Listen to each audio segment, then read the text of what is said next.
নমস্কার বন্ধুরা, আমি ডক্টর সুপর্ণা সিনহা হাজরা বলছি, দর্শকগ্রাম থেকে বলছি। আজকে যে বিষয়টা নিয়ে আমি আলোচনা করব সেটা প্রায় মা বাবারই টেনশন থাকে। যারা মা বাবা অবশ্যই তাদের টেনশন থাকাটা কোনো ভুল কারণ নয়। অনেক বাচ্চাই দেখবেন মাছ মাংস ডিম খেতে চাইছেন, আমাকে এসে প্রায় বলেন যে আমার বাচ্চা মাছ মাংস ডিম কিছুই খাচ্ছে না ডাক্তারবাবু, তাহলে প্রোটিনটা কোথা থেকে পাবে, শক্তিটা কোথা থেকে আসবে। তাদের নর্মাল প্রশ্ন হচ্ছে শক্তিটা কোথা থেকে আসবে, গায়ের জোর কি করে হবে, শরীর রোগা হয়ে যাচ্ছে, এরকম তাদের চিন্তা। এই নিয়ে আজকে কিছু ভিডিও বানালাম। প্রথমত তো মা বাবার টেনশন, আর এক নম্বর হচ্ছে আমাদের যে ভেজিটেরিয়ান বন্ধুরা আছে, নিরামিষাশী অনেকে আছেন যারা মাছ মাংস ডিম পছন্দ করেন না। তো তাহলে তারা কি প্রোটিন পাবে না, সেই নিয়ে আজকে ভিডিও। প্রথমে হচ্ছে আমাদের শরীরে প্রোটিনটা কতটা লাগে। আমাদের শরীরে প্রোটিন লাগে পার কেজি বডি ওয়েটে 0.8 গ্রাম করে প্রোটিন লাগে। ঠিক আছে, তাহলে আমাদের বডি ওয়েট যত বাড়ছে প্রোটিনের পরিমাণও তত বাড়াতে হবে। এবার সেই কারণে আমরা অ্যানিমেল সোর্সটাকে কেন বেছে নিই, অ্যানিমেল সোর্স বলতে মাছ মাংস ডিমটাকে কেন বেছে নিই, কারণ সেখানে 9টা এসেনশিয়াল অ্যামাইনো অ্যাসিড আমরা প্রপার পরিমাণে পেয়ে যাই, একসঙ্গেই পেয়ে যাই। ওই জন্য অ্যানিমেল সোর্সটাকে আমরা গুড প্রোটিন বা কমপ্লিট প্রোটিন বলে থাকি। তাহলে কি ভেজিটেরিয়ান যারা খায় বা নিরামিষাশী যারা, তারা কি প্রোটিন পাবে না? তারাও পাবে। সেই নিয়ে আমি আজকে কথা বলবো যে তারা কিভাবে প্রোটিনটাকে ঠিক সঠিক মাত্রায় নিতে পারবে, বা যেসব বাচ্চারা মাছ মাংস ডিম খেতে চাইছে না তাদের বাবা মারা এইগুলো খাওয়ালে অনেকটাই তাদের শরীরে ভালোও হবে, প্রোটিন ইনটেকও হবে, সেটা কোনো চিন্তার ব্যাপার না। এটা নিয়ে চলুন বলি।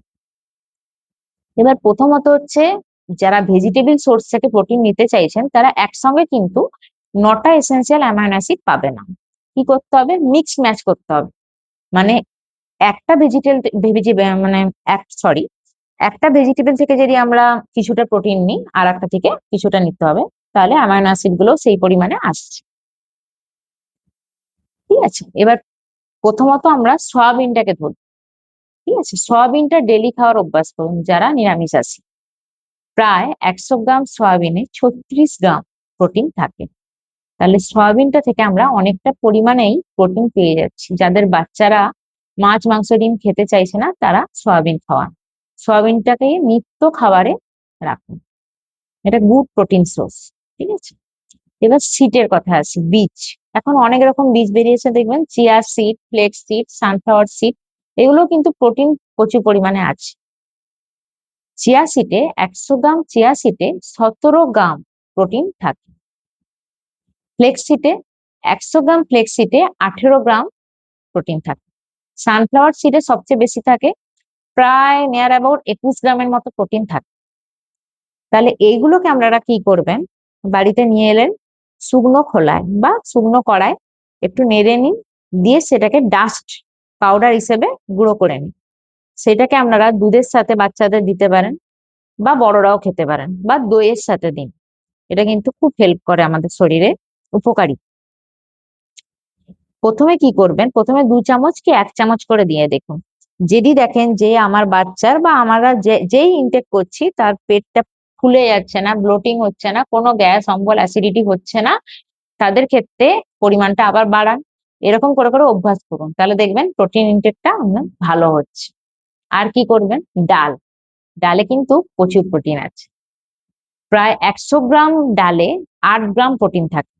এবার ডালটাকে কিভাবে খেলে আমরা আরো প্রোটিনটা নিতে পারবো, সেটা হচ্ছে বিভিন্ন রকম ডাল, মানে অড়হর ডাল, মুসুর ডাল, মুগ ডাল, ঘরে যেই রকম ডাল থাকবে সেরকম ডাল 3-4টা ডালকে একসঙ্গে মিশিয়ে খান, তাহলে প্রোটিনটা বেশি পরিমাণে পাচ্ছি। এবার ডাল তো গেল, ডালের সঙ্গে আমরা যদি খিচুড়ি করে খেতে পারি সেটা আরো উপকার। খিচুড়ির সঙ্গে আপনি সয়াবিন দিলেন, কড়াইশুঁটি শীতকালে বেশি পাওয়া যায়, কড়াইশুঁটি যদি খান তাতে প্রচুর পরিমাণে প্রোটিন আছে। ব্রকোলি, এই সবজিটাতেও প্রোটিন আছে। তাহলে খিচুড়ির সঙ্গে সয়াবিন, ব্রকোলি, কড়াইশুঁটি, আরো বিভিন্ন রকম সবজি পড়লো, প্রোটিন ইনটেকটা আমাদের ঠিকঠাক হলো। এটা করতে পারেন। আর হচ্ছে আসি ছোলা। ছোলায় কিন্তু ভালোই প্রোটিন আছে। ছোলায় হচ্ছে অঙ্কুরিত ছোলা যদি কেউ খেতে পারেন তাহলে সে প্রোটিন ইনটেকটা বেশি করবে। প্রায় 100 গ্রাম ছোলায় 7 থেকে 10 গ্রামের মতো প্রোটিন থাকে। অঙ্কুরিত ছোলা যদি সহ্য করতে পারেন খুবই ভালো, আর যদি না পারেন তাহলে ছোলা সিদ্ধ খান, সকালে ব্রেকফাস্টে খান, একটু জিরা নুন দিয়ে খেতে ভালোই লাগে, ছোলাটা খান, বাচ্চাদেরও খাওয়ান। ছাতু, ছাতু কিন্তু আমাদের নিত্যদিনের সঙ্গী হতে পারে। ছাতু যদি কোনো বাচ্চাকেও খাওয়ান, খুব ভালো পরিমাণে প্রোটিন ইনটেক হয়, আর ছাতু অনেকক্ষণ পেট ভারীও রাখে, সুতরাং খুবই হেলদি একটা খাবার। ছাতুর আপনারা শরবত করে খেতে পারেন, ছাতুর নাড়ু করে খেতে পারেন, ছাতু গুলে যেমন খায় আর কি বাটিতে করে, সেরকম করেও খেতে পারেন। প্রায় 100 গ্রাম ছাতুতে নিয়ার অ্যাবাউট 20 থেকে 25 গ্রাম প্রোটিন থাকে, তাহলে বুঝতে পারছেন ছাতুটা খুব উপকারী। এই গরমকালে ছাতু খান, বাচ্চাকেও খাওয়ান। আর একটা লাস্ট হচ্ছে দুধ। দুধটা সবাই জানেন যে দুধে প্রোটিন থাকে, এবার দুধের সহ্য করার ক্ষমতার উপর ডিপেন্ড করে। দুধ যদি সহ্য করতে পারেন, বাচ্চাদের অবশ্যই খাওয়াতে পারেন। দুধের ছানা, পনির, দুধের যাবতীয়, দুধ প্লেন ক্যালসিয়াম মানে খুবই ভালো সোর্স ক্যালসিয়ামের, দুধটা ইনটেক করুন। এবার যারা সহ্য করতে পারছে না তারা দুধটা বাদ দিয়ে এই খাবারগুলোই খান। পর্যাপ্ত পরিমাণে যদি খান তাহলে অবশ্যই প্রোটিন সোর্স মানে আপনারা ইনটেক করছেন ভেজিটেবল থেকেই, আপনাদের কিন্তু সেই জন্য আমিষে যেতে হচ্ছে না, যারা আমিষে যেতে চাইছেন না। আর যাদের বাচ্চারাও মাছ মাংস ডিম খেতে চাইছেন না, তাদেরকে এরকম হেরফের করে খাওয়ান, দেখবেন বাচ্চারা খাবে। তাহলে মা বাবা চিন্তাও অনেকটা কমবে, আর প্রোটিনটাও ইনটেক্ট হবে। ভিডিওটা যদি ভালো লেগে থাকে কমেন্ট করে অবশ্যই জানাবেন, আর কি ভিডিও দেখতে চাইছেন সেটাও জানাবেন। কোনো প্রয়োজন হলে আমার নাম্বারে যোগাযোগ করতে পারেন। নমস্কার।